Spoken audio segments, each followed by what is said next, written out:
Like, I'm scared. Like, when am I gonna have kids? I don't have a fucking car yet.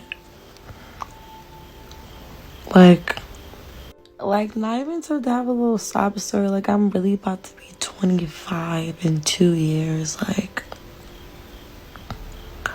you know what I imagined for myself at 25 when I was like 12? We have another I-Team report tonight for you. A criminal investigation now has been launched in Bridgeport, Connecticut, after the medical examiner ruled that 23-year-old Lauren Smith Fields died from an accidental drug overdose. There was no drugs. She was not on drugs at all. She had her whole life ahead of her. Like, I'm scared. Like, when am I gonna have kids? I don't have a fucking car yet. Like, That was Lauren Smith Fields, just being a normal 23-year-old, worried about her future, wanting kids, living her life. What you just heard was recorded months before December 12th, 2021, the night she decided to trust a man from Bumble named Matthew LaFountain. By 6:30 the next morning, Lauren was dead, blood streaming from her nose. And this 37-year-old white man who claimed they never had sex.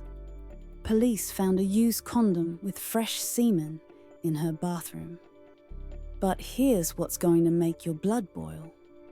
When Lauren's family asked police to investigate him, they were told not to worry because he seemed like a really nice guy. Now, remember when a white woman named Gabby Petito went missing in 2021? The entire country stopped everything to search for her. CNN, Fox News. Every major outlet covered her story 24/7.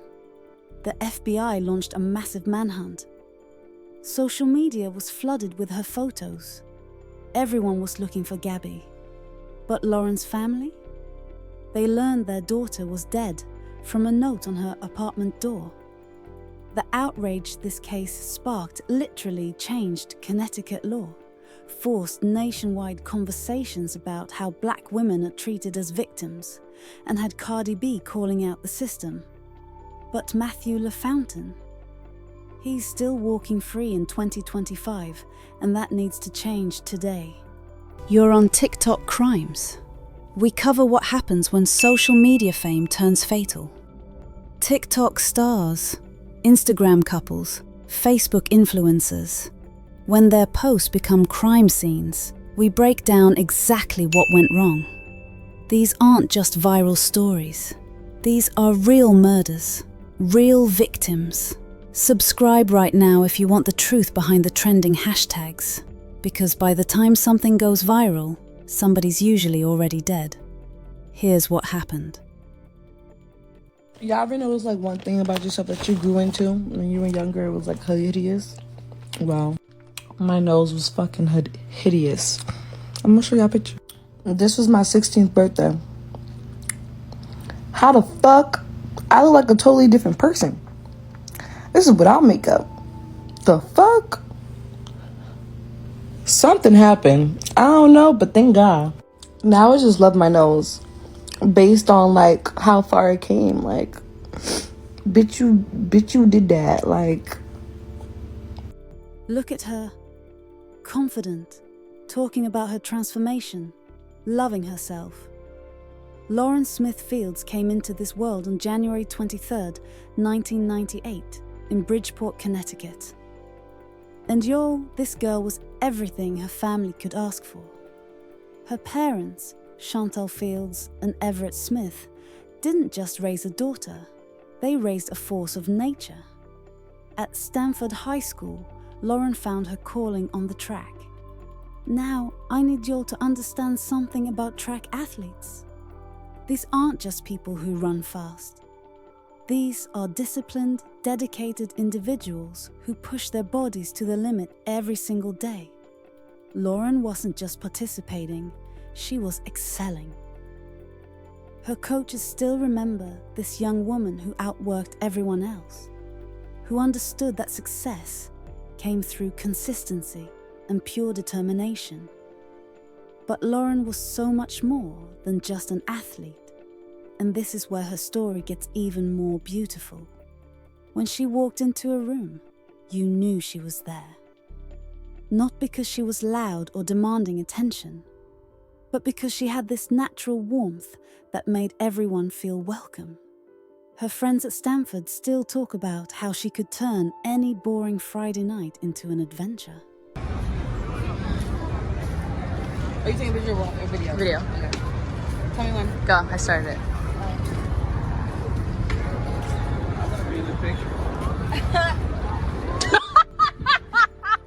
I'm passing the phone to the motherfucker who has Crocs for every day of the week. Pass the phone to a girl that doesn't know the lyrics of songs. I'm passing the phone to somebody every time they get high, they go on dust mode. I'm passing the phone to a person with bad road rage. I'm passing the phone to somebody that's having sex withdrawals.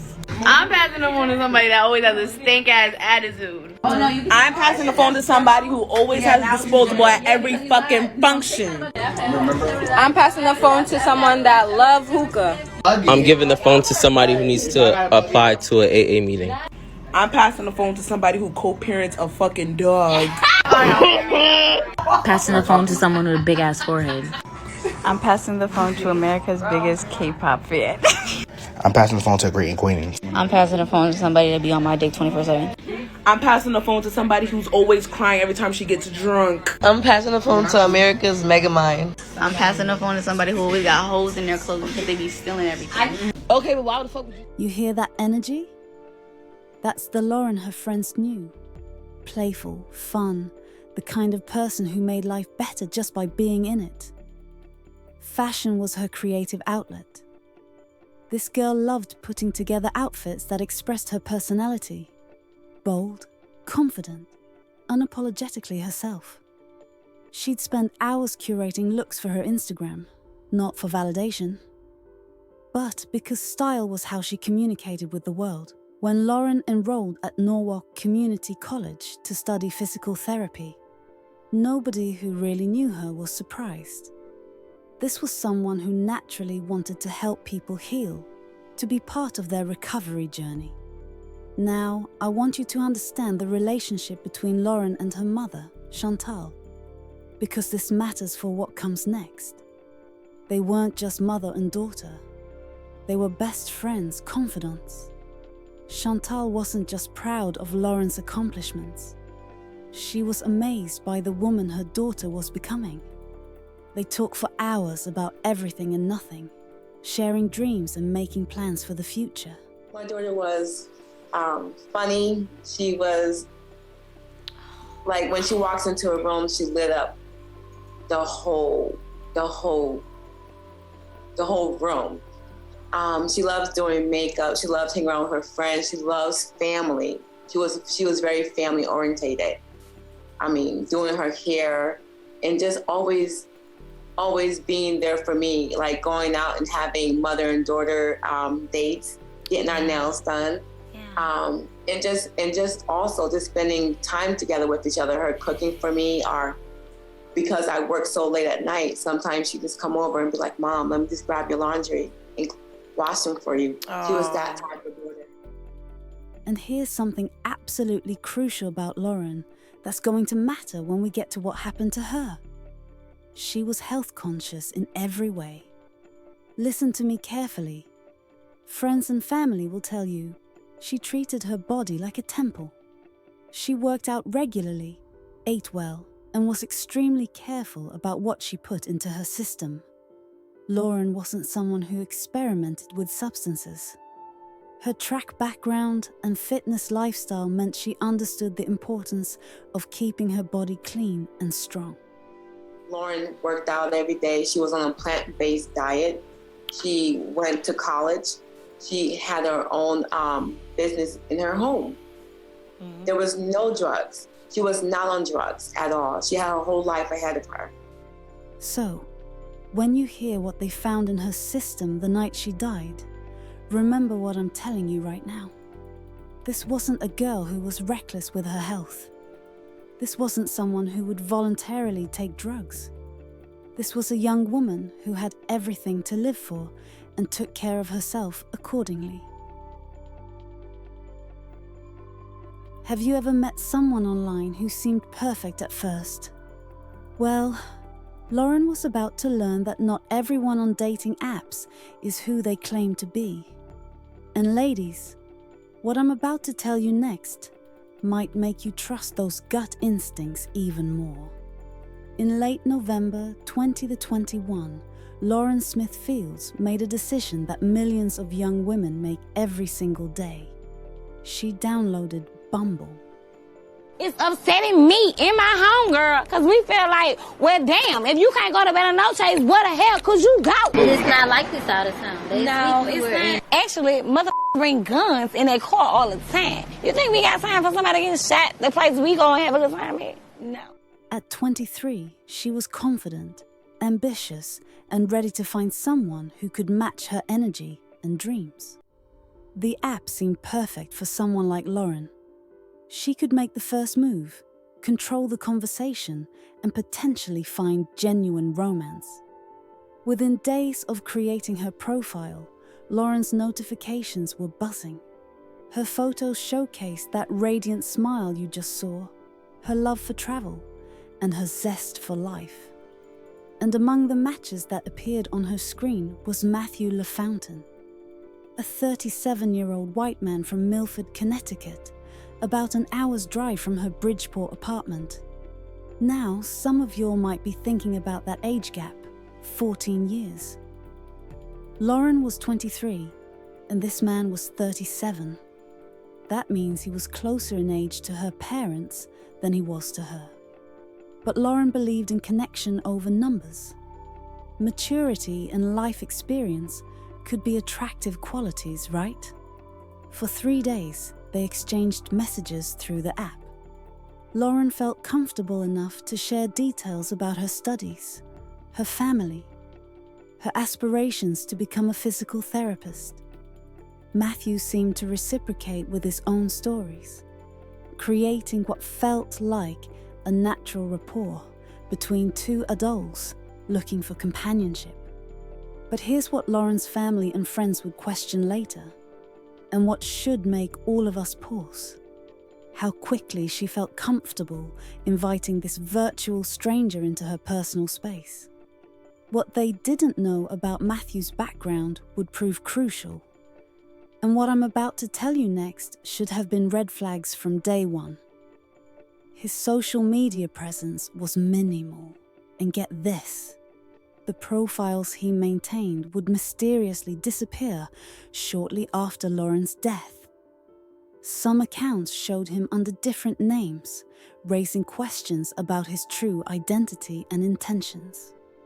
Now, if you're a genuine person looking for love, why would you need multiple dating profiles under different names? Make it make sense. Sources close to the investigation tell the I-Team the Matthew LaFountain pictured in this social media photo, now removed, was the man at Lauren's apartment. A neighbor at his listed address in Milford confirmed LaFountain's identity, but we were unable to reach the 37-year-old who has not been accused of any wrongdoing. LaFountain's same image appeared under the name Matthew Thomas, now also taken down. Anyone that genuinely cared and they were there, the last person there, and they know that nothing bad happened, you would at least even reach out to the family yourself. Like, listen, exactly. I know I'm sorry for your loss of your daughter or your sister. Sunday, December 11th, 2021 started like any other weekend day for Lauren. She texted friends about her evening plans, mentioning she had a date coming over. Her messages reflected excitement mixed with those typical first date nerves we've all had. She was looking forward to meeting Matthew in person after their digital connection. Lauren spent time getting ready, choosing her outfit carefully, tidying up her Plymouth Street apartment. She stocked up on food and drinks, wanting to create a comfortable atmosphere for their first face-to-face encounter. Her friends would later remember her seeming happy and optimistic about the evening ahead. Now, to everyone who knew Lauren, this was just another normal Sunday. She was a young woman taking a chance on romance, trusting her instincts about someone who seemed charming and respectful through their text exchanges. But Lauren had no idea that inviting Matthew over would set in motion events that would not only end her life, but expose some ugly truths about how Black women's deaths are investigated in America. On December 11th, Matthew LaFountain arrived at Lauren's apartment for their first in-person meeting. According to the police report, Lauren had prepared for the evening. She'd tidied up her place and gotten ready for what she hoped would be a good first date. Based on Matthew's later statement to police, they settled into her living room, ordered food, and made conversation. Everything seemed normal at first. Just two people getting to know each other after connecting online. According to Matthew's statement in the police report, as the evening progressed, he suggested they have some drinks. They began drinking tequila shots mixed with other beverages. The two decided to play some games and eventually settled in to watch a movie together. Everything seemed normal based on his account. Just two people getting to know each other on a Sunday night. But then something happened that would later become a crucial detail investigators should have examined more closely. Lauren's phone rang. She glanced at the caller ID. It was her brother. She excused herself, telling Matthew she'd be right back, and stepped outside to take the call. This conversation would later become a timeline marker that police completely failed to investigate properly. Lauren returned to her apartment after speaking with her brother. She seemed fine, still in good spirits, ready to continue their evening together. At this point, she had no idea that time was running out. Here's where Matthew's story starts getting suspicious. And I need y'all to pay close attention to these details. According to his later statement to police, within 30 minutes of returning from that phone call, Lauren excused herself to use the bathroom. He claimed she was in there for 10 to 15 minutes, and that she was vomiting, suggesting she had consumed too much alcohol. But hold up. Let's think about this logically. Lauren had been fine just minutes before. She'd had a normal conversation with her brother outside. Now suddenly, she's so sick she's throwing up for 15 minutes straight. Does that timeline make sense to you? Because it sure doesn't make sense to me. When Lauren emerged from the bathroom, she appeared unwell. The vibrant, energetic woman who had been laughing and playing games just an hour earlier now seemed exhausted. She returned to the couch, and within minutes, fell asleep right where she sat. Now, this should have been alarming to any decent human being. A healthy 23-year-old track star doesn't typically become incapacitated so quickly from a few drinks. But Matthew's response? He claims he then carried the unconscious Lauren from her couch to her bedroom, laying her down on her own bed. He said he lay down next to her and fell asleep. When questioned by police later, he was adamant that no sexual activity took place between them that night. Remember that detail because investigators would later discover a used condom containing semen in Lauren's bathroom. This physical evidence directly contradicted Matthew's statement to authorities. So let me ask you this. If you were investigating this case, what would you want to know? When exactly did Lauren consume the drugs that were later found in her system? Why was Matthew so specific about not having sex, yet physical evidence suggested otherwise? The family says they provided evidence they'd collected to crime scene investigators who arrived for the first time that day, included a bloody sheet and a pill. And 2 cups of like drinks or whatever next to a bottle. They didn't take none of that. We seen a condom, we seen lube, other stuff in there, and they didn't take none of it. Most importantly, how did fentanyl, a drug 50 times stronger than heroin, get into a woman who never used drugs?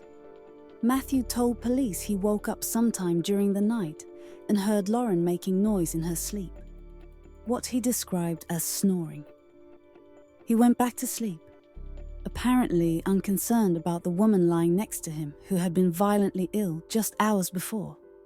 I'm not straight. I'm not gay. I'm bi. By myself. That's Lauren just being herself. Playful, funny, alive. In just a few hours, that voice would be silenced forever. At 6:30 a.m. on December 12th, Matthew woke up again. This time, Lauren was lying on her right side, and blood was coming from her right nostril onto her pillow and bed sheets. She wasn't breathing. She wasn't moving. Lauren Smith Fields was dead. Matthew called 911, claiming he attempted to perform chest compressions while waiting for emergency responders. But by then, it was far too late. The promising young woman who had been planning her future as a physical therapist would never wake up again. Now, while Lauren lay lifeless in her apartment, her family was living through every parent's worst fear. Complete silence from their child. Chantal Fields had been calling her daughter all day. Each ring went unanswered. Every text message sat unread with no response. But December 12th was different. As the hours stretched on, that familiar mother's intuition began eating at Chantal's heart. Something wasn't right. Lauren's brother tried calling too. Nothing. Her friends sent messages. Silence. The family spent the entire day in a state of growing anxiety, never knowing that Lauren was already gone. Had been gone since the early morning hours, while Matthew LaFountain made his 911 call and walked away a free man. By the next evening, Chantal couldn't wait any longer. She and her son drove to Lauren's Plymouth Street apartment in Bridgeport, hoping to find their daughter safe, maybe just sick or with a dead phone battery. What I see when I first went there that night around 9 o'clock, when I seen a note on the door saying, if you're looking for Lauren, call this number. So I called the number, no one answered. And then when we went there, there was no taped off or anything. The person was allowed to leave. Not from the police, not from paramedics, from the landlord. 24 hours had passed. 24 hours of wondering, worrying and calling, while the authorities who knew exactly what had happened to their daughter never bothered to reach out. And what happened next proves that sometimes the people who are supposed to protect us fail us most. The police never got into contact with us. We had to keep calling the police officer, and he never ever responded to us. It's like when he said he's gonna come over, he never showed up. He had the family waiting for first an hour, then later on 5 hours. When the family finally managed to connect with Detective Cronin, the conversation was nothing short of devastating. There was no compassion, no understanding, no acknowledgement of their pain. Chantal Fields would later recall asking the detective about Matthew LaFountain, and his response was absolutely unacceptable. The detective's attitude was dismissive, almost annoyed that the family was asking questions. When they pressed for more information about Matthew LaFountain, they were essentially told to stop bothering the department. The family described their only contact with police as dealing with a very insensitive, condescending and arrogant detective. But here's where this gets even worse. The detective had promised to come to the apartment to collect evidence. He never showed up. Left with no choice, the family returned to Lauren's apartment themselves on December 29th, 17 days after her death. What they found was shocking. Evidence that should have been collected immediately was still there, contaminated by time and exposure. A used condom that contradicted Matthew's story about not having sex. A mysterious pill. Bloody bedsheets that told the story of Lauren's final moments. Drink cups that might have contained traces of whatever killed her. Personal lubricant that further contradicted Matthew's claims.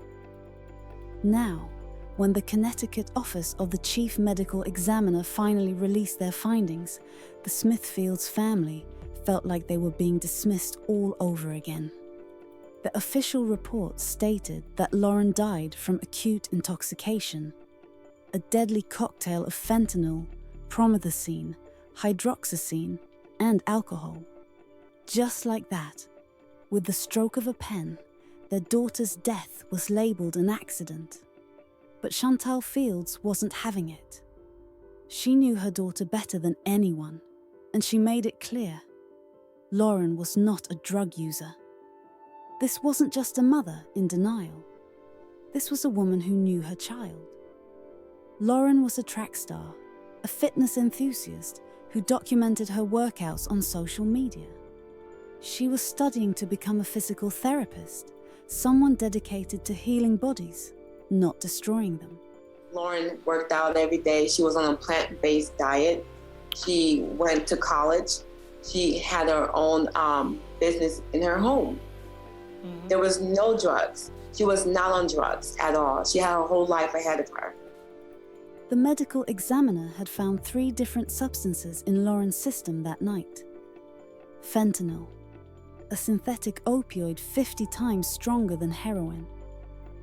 Promethazine, a prescription antihistamine typically used for allergies.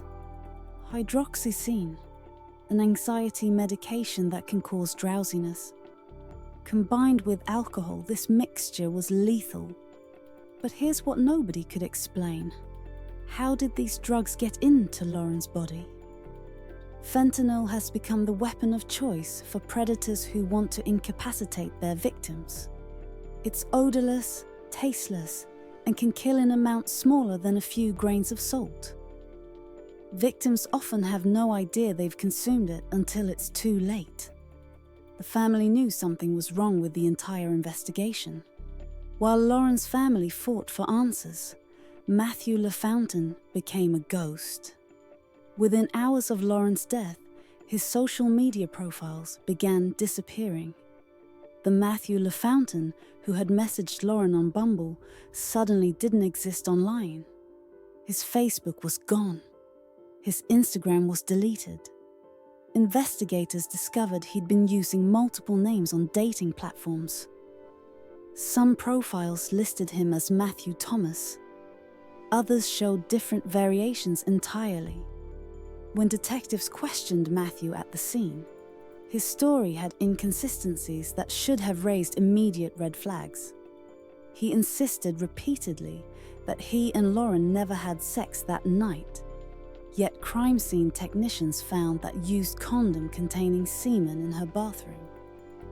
3 weeks after Lauren's death, her closest friends realized the Bridgeport police weren't going to fight for justice. So they decided to fight themselves, using the one weapon that could reach millions: TikTok. This is important. If you're seeing this, don't stop fucking watching. Hi guys, welcome back to my channel. That was 23-year-old Lauren Smithfield, who on December 12th was found unresponsive in her fucking apartment. I've been taking a break about talking about heavier things like this, but it's the lack of coverage this case is getting that is enraging me. There is very limited news coverage. This is the only article I have been able to find discussing this. Is the medical examiner has not yet released the cause of death, and investigators aren't commenting. Without a doubt, we know that my daughter was not a drug user, and I had a second autopsy myself, paid out of pocket, because we felt so uncomfortable with the way it was handled. It's Lauren. According to the family, she went on a Bumble date with an older white man whose identity still hasn't been specified. Her father just stated that she wasn't a drug user, and according to the police, This old white man doesn't need to be investigated, even though he's the last person to see her fucking alive. We're almost done with the month and no progress has been made towards Lauren's case. Remember Gabby Petito in this situation. She deserves the same amount of coverage. I haven't been able to find a GoFundMe or anything, but please just spread the word so we can get justice for Lauren. I want to know who the person was she was on a date with, and I want his face plastered everywhere. Protect Black women. Justice for Lauren Smith Fields. Then Cardi B saw the videos. With over 100 million followers, the rapper's tweet hit like lightning. Connecticut, you have failed that young lady. Suddenly, Lauren's case wasn't just trending in Bridgeport, it was exploding across every platform. But this spotlight revealed something uncomfortable about American media. Missing white women get primetime specials, while Black women get silence. The contrast was devastating and undeniable. As we sit here in 2025, nearly 4 years after Lauren took her last breath in that Bridgeport apartment, her case file remains officially open, but Matthew LaFountain walks free. No charges, no arrest, no criminal prosecution. The man who was the last person to see Lauren alive has never faced a courtroom, never had to answer tough questions under oath, never been held accountable for what happened that December night. Like, not even to have a little sob story, like, I'm really about to be 25 in 2 years, like, you know what I imagined for myself at 25 when I was like 12? In a big ass house. Lauren had dreams, plans, a whole future ahead of her. She deserved better than what she got from the system that was supposed to protect her. Lauren Smith Fields was 23 years old. She loved travel, fashion, and helping others. She trusted someone she met online, and it cost her everything. Today, her family still fights for answers, while Matthew LaFountain walks free. If this case makes you angry, channel that energy into action. What do you believe happened that night in Bridgeport? Should charges be filed? Should the investigation be reopened? Drop your thoughts below, because Lauren's family is still watching, still hoping someone with answers will finally speak up.